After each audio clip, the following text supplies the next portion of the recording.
Hello student, स्वागत है आप सभी का। आज की इस नई वीडियो में हम बात करेंगे क्लास 6 के इंग्लिश के 2024-25 का जो मिड टर्म का पेपर हुआ है, इसके आंसर की कि क्या-क्या क्वेश्चन के आंसर रहेंगे। तो ये पेपर है जो कि ढाई घंटे का हुआ था, 60 मार्क्स का पेपर था।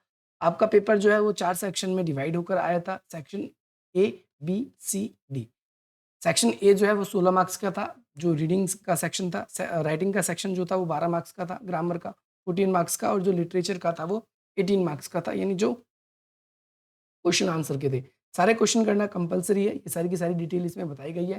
तो पहला सेक्शन रीडिंग का था और रीडिंग का आपको इसके अंदर जैसा कि बताया गया था, आप इसको रीडिंग करेंगे। उसको रीड करने के बाद में आपसे सिंपल-सिंपल से क्वेश्चन पूछे गए थे। ऐसे फर्स्ट क्वेश्चन में आपसे पूछा गया था, Mohini was sitting with her, किसके साथ बैठी थी? तो इसका आंसर हो जाएगा ग्रैंडमदर के साथ बैठी थी। अगला question, what did grandmother Drew first? यानी क्या उन्होंने ड्रॉ किया? उसमें सर्कल ड्रॉ किया था। याद रखना है आप सभी को, क्या ड्रॉ किया? सर्कल ड्रॉ किया। नेक्स्ट क्वेश्चन इसमें पूछा गया है, हाउ मेनी लाइन्स डिड जो Mohini draw in make balloon? Balloon को बनाने के लिए उसने कितने लाइन ड्रॉ की थी? तो 3 लाइन, 3। अगला क्वेश्चन है, अब इसमें पूछा गया है कि सर्कल से आप क्या बना सकते हो, या उसने जो ऐसी चीज़ बनाई जो बिल्कुल भी स्ट्रेंज थी, ठीक है? तो उसमें बलून ही आएगा आपका इसका आंसर। अगला क्वेश्चन है, what did Mohini do after adding zigzag? तो ज़िगज़ैग से उसने क्या बनाया? क्या बनाया था? ज़िगज़ैग से एक बलून बनाया था। अगला नेक्स्ट पैसेज आप सभी के सामने है और इसका आंसर भी आपको इसमें से ढूँढना है। तो इसके अंदर अगर आप देखोगे तो आपसे एक क्वेश्चन पूछेगा इस पैसेज को पढ़ने के बाद में, most commonly ways to travel short distance. Short distance की बात हुई थी, तो इसमें क्या आएगा आपका? रिक्शा और ऑटो हम क्या करते हैं? शॉर्ट डिस्टेंस में यूज़ करते हैं।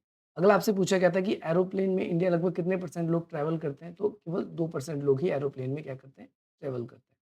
अगला क्वेश्चन आपसे पूछा गया था, fastest way according to the passage, यानी पैसेज की अकॉर्डिंग हमें फास्टेस्ट वे बताना था, तो एरोप्लेन्स आपका या एयरप्लेन्स था। अगला क्वेश्चन पूछा गया, according to the passage boat and आपका ferries help us to travel through water. Water इसका आंसर आएगा, आप सभी को याद रखना है। अगला है, according to the passage most of important factor to consider when choosing the mode of transport. तो हमारी डिस्टेंस और हम अपना कन्वीनियंस देखते हैं, उसके अकॉर्डिंग ही हम क्या करते हैं? किसी को भी चूज करते हैं। अब अगला है राइटिंग सेक्शन आ जाता है, तो इसमें आपको क्या करना था? लेटर लिखना था। जैसे पहले आपको आपका नाम दे दिया, स्टूडेंट दे दिया, 6th क्लास के हो, इस स्कूल में पढ़ते हो, और आपको क्या करना है? एक एप्लीकेशन लिखना है और एप्लीकेशन में आपको रिक्वेस्ट करना है 3 दिन की आपको leave, because you have eye infection. तो यहाँ पर आई इन्फेक्शन हो गया है। बस सेम टू सेम वही चीज़ है, जैसे सिक लीव होता है वैसे ही आपको लिखना है, टू द प्रिंसिपल, आपका स्कूल का नाम, और स्कूल के नाम के बाद में सीधा फिर नीचे आप क्या लिखोगे? Respected ma'am. रिस्पेक्टेड मैम या टीचर जो भी आप लिखना चाहोगे, कि I beg to say that I am a student of class this. आपको आप किस क्लास के स्टूडेंट हो, पहले आपको अपना ये बताना था।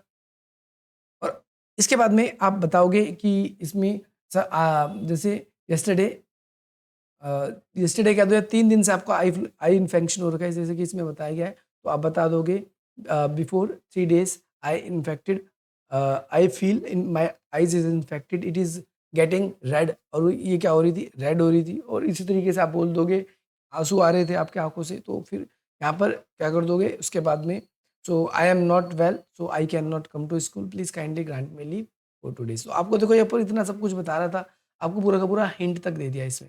अगर आपको ये नहीं आता तो यहाँ पर एक और आपके पास में ऑप्शन आया था, तो आप इसमें कर सकते हो, यू आर खुशी और Kunal, student of 6th class, आपका स्कूल का नाम दे दिया। इसके बाद एप्लीकेशन लिखना है आपको, एसएलसी, स्कूल लिविंग सर्टिफिकेट। तो ये भी सिंपल ही होता है। सबसे पहली बात तो आपको यहाँ पर क्या करना था? स्कूल लिविंग सर्टिफिकेट, क्योंकि तुम्हारी जो फैमिली है वो दूर जा रही है, तो यहाँ पर सबसे पहले क्या लिखोगे? जैसे टू द प्रिंसिपल, और इसके बाद में अपने स्कूल का नाम जो यहाँ पर लिखा हुआ है, कि यहाँ पर स्कूल लिख देंगे, विद्यालय शिविर स्कूल, और इसके बाद में किस एरिया में है, तो आप वो एरिया डाल दो। इसके बाद में दिल्ली वगैरह करके, इसके बाद में नीचे आपको क्या करना था? Respected sir. फिर आप बताओगे कि I beg to say that I am a student of this class, my father is a doctor and he has transferred Delhi to Agra, and my whole family is going there, so I cannot live alone here. Please give me my SLC, kindly grant me, provide my SLC। इस तरीके से आप ये कह सकते हो, और ये सारी की सारी चीज़ें आपको इसके अंदर इंक्लूड करनी थी। अगला आप सभी से पूछा गया है, राइट अ पैराग्राफ। पैराग्राफ आपको लिखना है। एक तो इंपॉर्टेंस ऑफ एक्सरसाइज, एक्सरसाइज क्यों ज़रूरी है, अब ये भी आप लोगों को हिंट दे दिया, पहले टाइटल दे दो। फिर हमारी बॉडी को ये हेल्थी बनाए रखता है, इसीलिए, और हमारी बॉडी के अंदर एनर्जी लेवल को इंक्रीज़ करता है। इसको बेस बनाकर हम इसको क्या कर सकते थे? लिख सकते थे। हमारे मसल्स को क्या करता है? स्ट्रॉन्गर बनाता है। इसके अलावा आपको अगर ये नहीं आता, तो आप अपने किसी भी फ़ेवरेट टॉय के बारे में, जो भी आपका खिलौना है, उसके बारे में आपको लिखना था। सबसे पहले आपका फेवरेट खिलौना कौन-सा था? तो आप ऐसे लिखते हैं my favourite toy is this, जो भी है उसके बाद में उसके बारे में इंक्लूड बताओगे, उसके बारे में बताओगे व्हाट इज़ इट? वो डॉल हो सकती है, वो पेन हो सकता है, एनीथिंग एल्स हो सकती है, उसका कलर क्या है, उसका शेप क्या है, उसका साइज़ क्या है बता सकते हो, कैसे वो वर्क करता है, वो बाकी टॉय से डिफरेंट कैसे है और आपको कैसे मिला, आपके पेरेंट्स ने दिया, आपके पड़ोसी ने दिया, आपके चाचा ने दिया, किसी ने दिया, आप इसके बारे में बताओगे। यहाँ से आपका ग्रामर सेक्शन शुरू हो जाता है। ग्रामर सेक्शन में simply I dash student in this school, तो आई के साथ क्या लगेगा आपका आई एम। इसके बाद में क्या है, अगला क्वेश्चन आपसे पूछा है the dog is very friendly last year, तो लास्ट ईयर की जब बात हो रही है तो यहाँ पर वाज़ आएगा। ठीक है, यहाँ पर वाज़ आना था, आपसे भी याद रखना है। We dash excited about the school trip, तो यहाँ पर आपको पता होना चाहिए, यहाँ पर we are excited about our school trip. ठीक है, हम स्कूल ट्रिप के बारे में क्या है, एक्साइटेड है। इसके अलावा ही dash very happy with his new bike, अपनी न्यू बाइक से वो बहुत ज़्यादा खुश है, तो ही इज़ वेरी हैप्पी, यहाँ पर इज़ आ जाता है। अगला, they dash not at the party last night, last night मतलब कल रात की बात हो रही है, तो दे वर आ जाएगा यहाँ पर, they were not at the party, हम ये कह सकते हैं। अब यहाँ पर आपको क्या करना है, इसमें बताएं कुछ पिक्चर आपको दी गई है, look at the picture given below, identify and write names of animals homes using the hints. अब कौन कहाँ पर रहता है आपको ये याद रखना है, तो भाई वेब में कौन रहती है, मकड़ी रहती है, तो यहाँ पर वेब के बारे में आपको स्पाइडर के बारे में, इसके बारे में लिखना था, तो ये इसका हो गया। ये नेक्स्ट है, ये क्या है आपका क्या कहते हैं, dogs live in a kennel, kennel तो नहीं होगा इसका, कैनल तो नहीं होगा। देखो कौन-कौन से आपके एलिमिनेट हो गए, ये कट गया, ये हट गया और इसके अलावा आपके जो है काऊ जो है,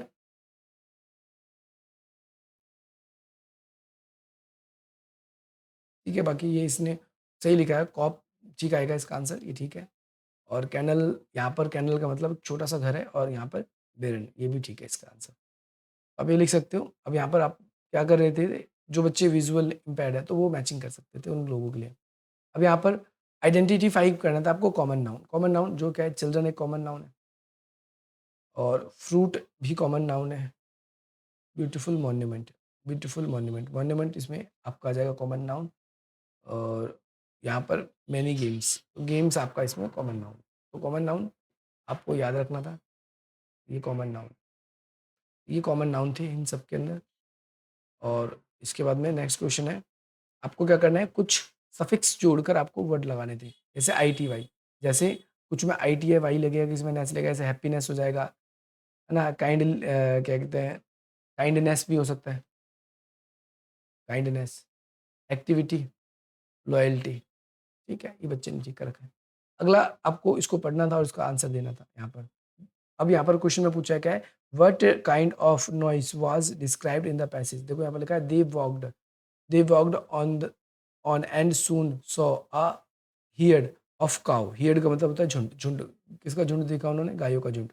but just as they were about to come up it, they were stopped by terrible noise, terrible noise किसमें किस तरह की बात हुई यहाँ पर, टेरिबल नॉइस के बारे में बात हुई है, तो यहाँ पर लिख दोगे कि किस तरीके की नॉइस की बात हुई है यहाँ पर, टेरिबल नॉइस की, क्योंकि गायों का झुंड था तो वो मूव करने लगे, लाउडली चिल्लाने लगे और दौड़ने लगे, पैनिक हो गए, सभी डायरेक्शन में भागने लगे।